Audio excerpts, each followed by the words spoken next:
It's Friday, August 30th. Here's what we're working on this morning. As the last long weekend of summer arrives, the OPP reminding drivers to prioritize safety. Canada picks up 2 medals on the opening day at the Paralympic Games. And we're getting our first look at the new Jurassic World film.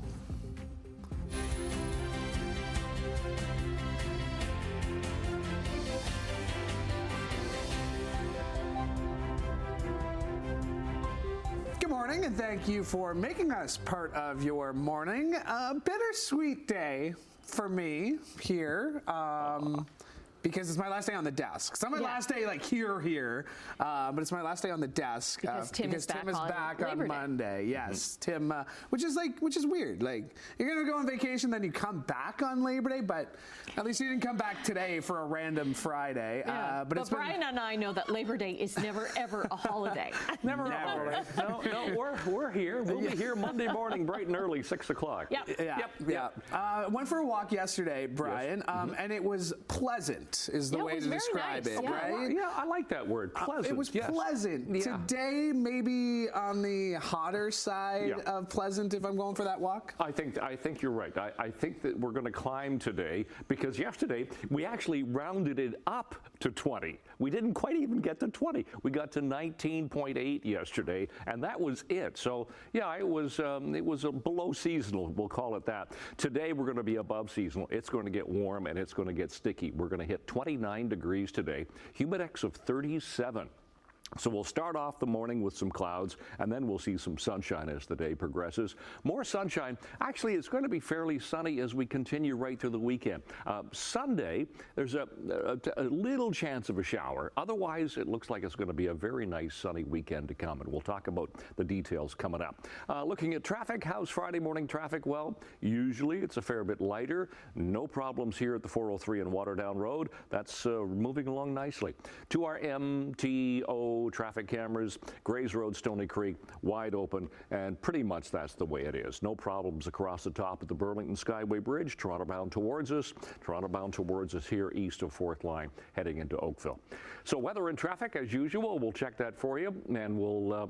What's interesting about this is that we will look at the long Labor Day weekend forecast coming up right now. The news.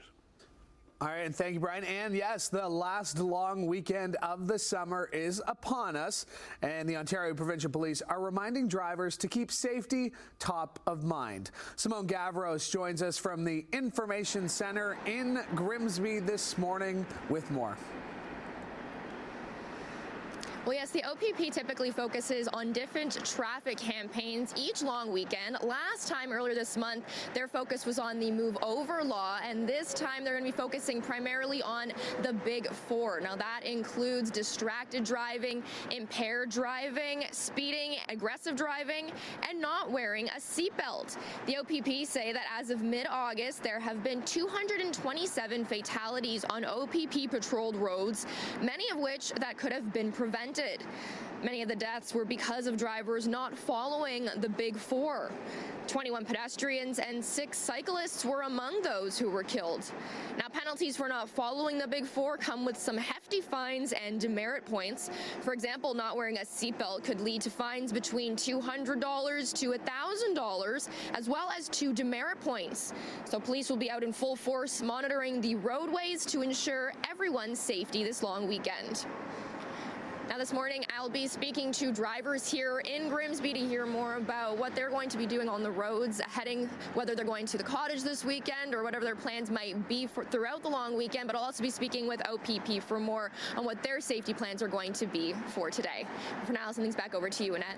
Okay, thanks very much. Well, speaking of safety plans, Hamilton Police are adding 2 more officers to their downtown core patrol team, expanding from 4 officers to 6. This is a response to growing concerns downtown with crime, drugs, and harassment. Grouped into 3 teams, officers will patrol the streets during the day and evening hours. Police are also going to start a trial using a drone to help monitor and respond to crimes. The expanded teams will start September 16th. A home in Waterdown was broken into early Wednesday morning where a resident's Mercedes was stolen. Police say a man woke up to glass shattering in his home around 1 a.m. He was then confronted by a suspect who demanded the keys to his 2022 black Mercedes G-Wagon. The suspect drove away in the car, last seen heading towards Waterdown Road. Police say no one at the home was hurt. Niagara Regional Police have made an arrest after child sexual abuse material was made available online. A 68-year-old St. Catharines man is facing several child pornography charges after computer storage devices were seized from a home. Police say the investigation began in May in Alberta. In a separate case, Niagara's Child Abuse Unit has arrested a 39-year-old man who faces sexual assault charges following a nighttime break-in in Welland. A man wanted in the murder of a Markham real estate agent is no longer in Canada. Canada Border Services confirmed to police that 47-year-old Jusong Marco Hugh fled to Hong Kong. York Regional Police say he left the same day the burnt remains of 56-year-old Anita Moyes were found in Parry Sound. Investigators are set to apply to Interpol to ask for global police assistance. Federal Conservative leader Pierre Poilievre is urging the NDP to force an early election this fall as MPs get ready to return to the House of Commons after the summer break. Poilievre is calling on Jagmeet Singh to withdraw from the supply and confidence agreement that's keeping Justin Trudeau's Liberal government in power. He will not quit. He must be fired. And the person to do it is Jagmeet Singh. Singh sold out workers to sign on to this costly coalition. The NDP, under Jagmeet Singh, entered the deal with the Liberals in 2022 to keep the minority government in power until June of next year. This is in exchange for movement on key priorities. Poilievre is accusing Singh of supporting the inflationary policies that he says destroyed the wages of working-class people. Finance Minister Chrystia Freeland says the Conservatives are being self-centred and they're ignoring Canada's recent economic successes, including the fact that inflation is still within the Bank of Canada's target rate. The wildlife photographer exhibit is making a return to the Royal Ontario Museum. Museum says the perennial Rom favorite will make its North American debut December 21st. The exhibit's curator says the sheer beauty of these photos is a reminder of what's at stake because of climate change. This is the 12th year the Toronto Museum will host the contest. The gallery will feature a jury-curated selection from nearly 60,000 photos. The exhibit will run until May. Still in Toronto, an orangutan has been safely returned to its habitat at the Toronto Zoo after a brief escape last night. The zoo says Kambali, the orangutan, had accessed an area just outside its new outdoor habitat. They say staff were able to clear the area quickly of guests before bringing Kambali back to the habitat. The outdoor orangutan exhibit will be temporarily closed while the zoo figures out how Kambali got out. Up in the sky, going to be a lot of historic aircraft this weekend. The Canadian Warplane Heritage Museum is open all weekend, even Labor Day Monday. And they have almost 30 passenger flights booked. Their planes are also heading to the CNE Air Show in Toronto. The museum's Dakota is set to fly over the CNE tomorrow. On Sunday, the Lancaster, of course, one of only two flying in the world, will be part of the Canadian International Air Show at the CNE. And on Monday, it's the museum's B-25 Mitchell's turn to fly over the X. Both the Lancaster and the Mitchell, by the way, will be doing a fly past over Tim Hortons Field Monday afternoon to kick off the Ticats Labor Day Classic. And Emily Vukovic is going to have more on the Air Show coming up in just a little bit. But let's switch gears to sports, and let's start on the diamond, where after 5 games in 4 days, the Blue Jays and Red Sox finally wrapped up their series at Fenway last night. Bowden Francis, making his first start since his no-hit bid, was broken up in the 9th inning against the Angels last weekend. To left field, charging Loperfido, and it drops in front of him. That is the first hit of the night for the Red Sox. Francis was lights out again in this one, taking a no-hitter into the 6th inning before Nick Sogard flared a single to left field for the Red Sox only hit of the night against the Blue Jays right-hander. Francis went 7 shutout innings on just 70 pitches, allowing 1 hit, striking out 5 while walking none as the Blue Jays held on for the 2-0 victory. 28-year-old has been simply dominant his last 4 starts, winning all 4 while allowing just 2 runs and 6 hits in that span. Toronto now heads to Minnesota, where they kick off 3-game series against the Twins tonight. Staying on the diamond, IBL playoffs, where the Guelph Royals stayed perfect this postseason and stole home field advantage away from the Jackfish with a 4-2 win in Welland in Game 1 of their semifinal series. Garrett Takamatsu went 2 for 4 for the Royals, while Evan Grills went 7 innings, allowing just 1 earned run while striking out 5 in the win. Welland will try to even the series when they head to Guelph Saturday night for Game 2 for a quick turnaround for Game 3 Sunday back in the Rose City. Switching gears to tennis, where after surviving the first round, Montreal's Gabrielle Diallo was in tough to stay alive as the last Canadian standing in the singles draw at the U.S. Open. Well,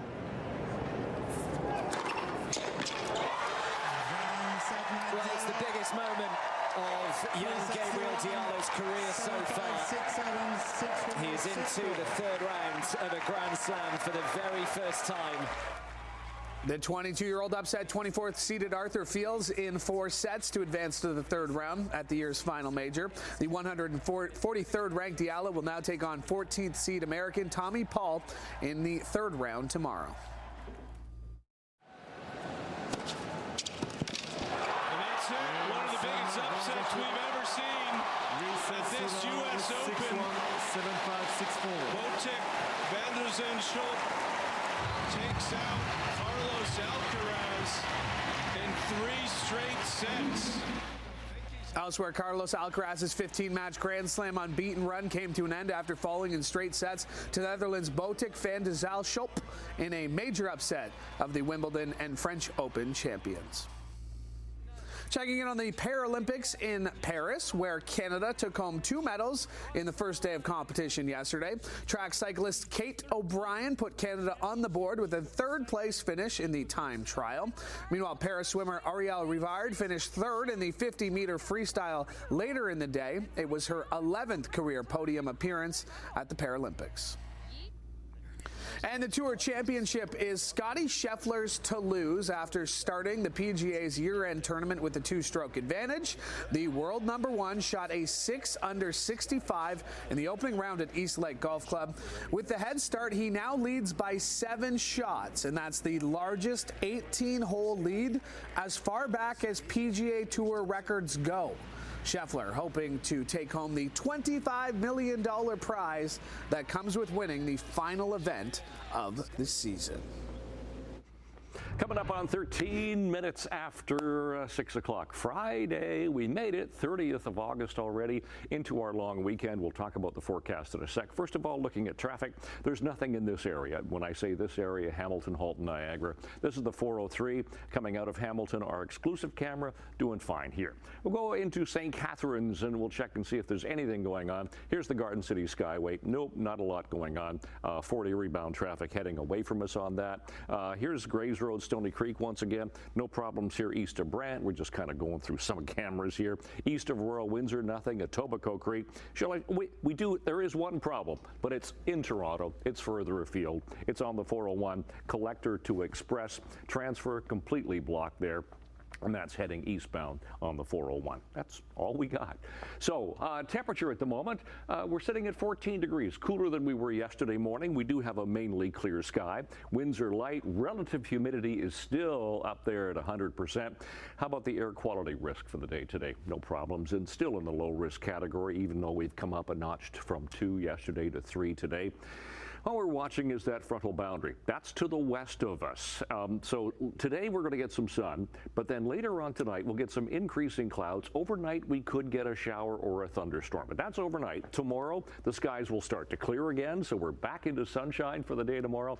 You know, that just seems to work out. Okay, it can shower, thunderstorm overnight, that's fine, as long as we get back into some sunshine for the day tomorrow. So today temperatures warmer than yesterday, 28, 29 degrees. Factor in the humidity, it's going to feel like 37, so a lot warmer, a lot stickier today with some sun. Tonight, here comes that instability. Temperatures stay on the warm side, 19, 20, 21 degrees, a fair bit of cloud cover. Thunderstorms are possible, as I mentioned. And then tomorrow, skies are going to start to clear. Temperature comes down a bit, 24, 25, 26. Humidex values around 30 for the day tomorrow, so still a lovely summer's day. So as we step out the door, 30th of August already mainly clear. It is mild, temperature 14. Long range coming up. Annette, Louis. All right, thank you very much, Brian. Coming up after the break, we'll say good morning to Emily Vukovic with a preview of what's to come in Chit Chat. And StatsCan is set to release Canada's latest GDP numbers a little bit later this morning.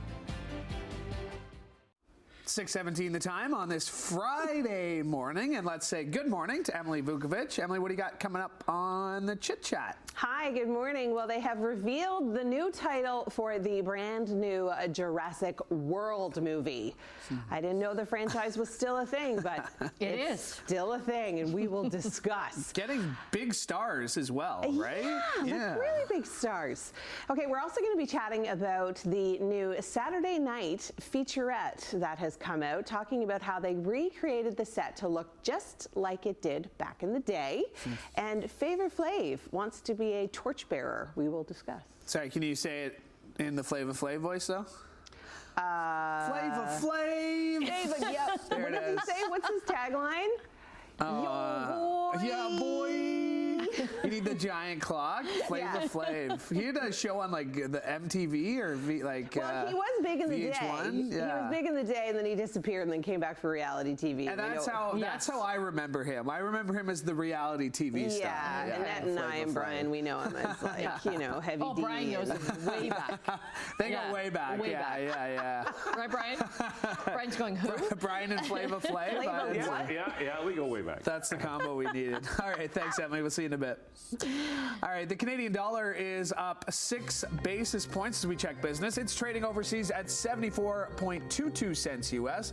Gold is down 50 cents, and crude added 45 cents. It's trading at $76.36 U.S. a barrel. Checking midday trading in Europe, markets are up in London, Frankfurt, and Paris. In Asia, markets were up today in Tokyo, Hong Kong, and Shanghai. Checking North American markets, the TSX was up 100 points and the Dow was up more than 200, but the Nasdaq fell by almost 40. The latest look at Canada's gross domestic product numbers is due out later this morning. Statistics Canada will roll out its second quarter report, which RBC experts forecasts will show that the economy grew at an annualized rate of 1.4%. That's below StatsCan preliminary estimate of 2%. The GDP reading comes ahead of a Bank of Canada interest rate announcement on Wednesday. A government report says the cost savings of electric vehicle ownership have to become much higher for Canada to meet its EV sales targets. The report from the Parliamentary Budget Officer says it's already more cost-effective in the long run to buy an electric vehicle than a gas-powered one, but it calculates that the savings will need to grow 31% for the government to hit its 2030 EV sales targets. Retailer Lululemon has reported a second quarter profit of $390 million U.S. That's up from about $340 million a year earlier. The Vancouver-based apparel company says net revenue also climbed. It totaled $2.4 billion, up from $2.2 billion during the same quarter last year. The company's CEO says the results reflect ongoing strength in its international business and in its U.S. product assortment.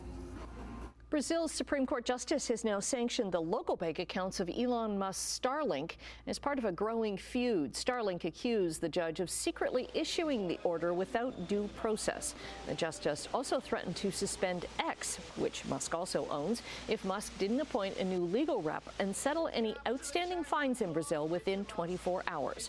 Musk lashed out on X, calling the judge an evil dictator cosplaying as a judge. It's their latest in their months-long feud over free speech and disinformation. Taking a break right now, Brian will be back with traffic and your very good-looking 7-day forecast. Good morning, 6:24, 30th morning of August, but more importantly, Friday. Yeah, we made it. Okay, we do have one collision to talk about. I mean, it's a little further afield. It's in Toronto, the 401 eastbound. It's the Collector to Express transfer, completely closed with a collision right there, but that's, you know, quite a ways away, 401 at the Basket Weave. Back into St. Catharines, Garden City Skyway West, is doing fine. Nothing at the top of the Burlington Skyway, so the Skyways are moving okay this morning. Here's a look at Third Line, no problems there, and then we'll flip ahead briefly just to Sheraton going through Mississauga. Nothing on the road so far today. Temperature this morning, Hamilton, once again the cool spot around the Horseshoe, sitting at 14, but 17 Grimsby, Mississauga, 19 into Toronto. So seasonal temperatures now 13 for the overnight low, 23 for the daytime high, dipped a degree now. And those are our sun times for the day. Sun doesn't come up till 6:42 this morning, and obviously going down before 8 o'clock now. And those are our records for today. Today, the 30th of August. It's going to be a warmer day than it was yesterday. We only got to 20 yesterday, and that's rounding up to 20. So 29 today, humidex at 37, mix of sun and clouds generally. Tonight down to 20, but showers and thunderstorms could be rumbling through overnight. Tomorrow, 24. So cooler. We'll start to see more sunshine as the day goes on. Humidex of 30. There's a slim chance of a shower on Sunday. Only slim, and 24. How about for Labor Day Monday? Beautiful, sunny, and 20. Then temperatures build, but look at the sunshine. Hang on through next week. That's your forecast. Annette Louie. Okay, thank you, Brian. Well, a working dog at the San Francisco International Airport has been voted the U.S. Transportation Security Administration's cutest canine of the year. You see how I do my makeup for work? Very demure, very mindful. You see how I look very presentable? You see how I do my makeup for work? Barney has worked in TSA passenger screening at San Francisco International with his handler since 2022. The German short-haired pointer is trained to sniff out explosive materials. And after 2 rounds of voting on TSA's social media, Barney came out as the top dog. Love that. I love seeing dogs at airport, and many more airports. I realize he's an explosives dog, but many more airports are. They have companion animals that you can because there's so many nervous flyers, right? And so many people now admitting that they're nervous. So it's great to see animals Very cool. to kind of calm you down. Yeah. All right. Stay with us. We have more to come after the break.